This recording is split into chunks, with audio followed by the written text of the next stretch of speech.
మీతో పంచుకోమని పరిశుద్ధాత్మ దేవుడు నా హృదయాన్ని రేపుతున్న మాట ఏంటంటే, ఒకవేళ నీ బ్రతుకు కూడా ఎడారి బ్రతుకేమో, నీ ఆలనా పాలన చూసేవాళ్ళు లోకంలో ఎవరూ లేక అనాథనైపోయానయ్యా, తల్లిని కోల్పోయా, తండ్రిని కోల్పోయా, అన్నదమ్ములను కోల్పోయా, జీవితంలో ఒంటరిదానిగా నేను మిగిలిపోయాను, ఇదేనా నీ దిగులు?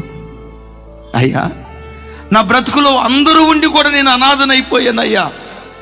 నా మంచి చెడులు విచారించేవాడు కనీసం బాబు తిన్నావా, అమ్మా పిల్లలు ఎలా ఉన్నారు, ఆరోగ్యం ఎలా ఉంది అడిగే నాదుడు ఒక్కడు లేడయ్యా నా బ్రతుకులో. ఒంటరి పోరు.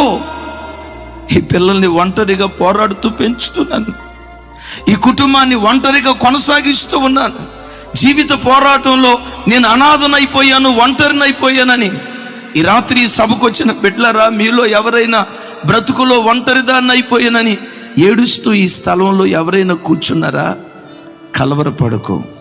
నీ ఒంటరి బ్రతుకునకు హిస్సోపుగా పిలువబడుతున్న యేసుక్రీస్తు వారు నీ ఒంటరితనములో జంటగా నిలవబడేటువంటి దేవుడు.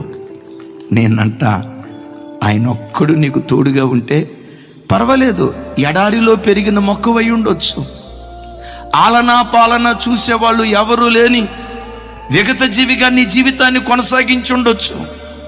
ఆయనొక్కడు నీకు తోడుగా ఉంటే, ఆయనొక్కడు నీ ప్రక్కన నిలవబడితే, ఆయనొక్కడు నీ జీవితంలో ప్రధాన భూమిక పోషించి నీ పక్షాన నిలవబడితే, అనామకురాలైన నిన్ను అందలమెక్కించటానికి దేవుడి శక్తి కలిగినటువంటి వాడు.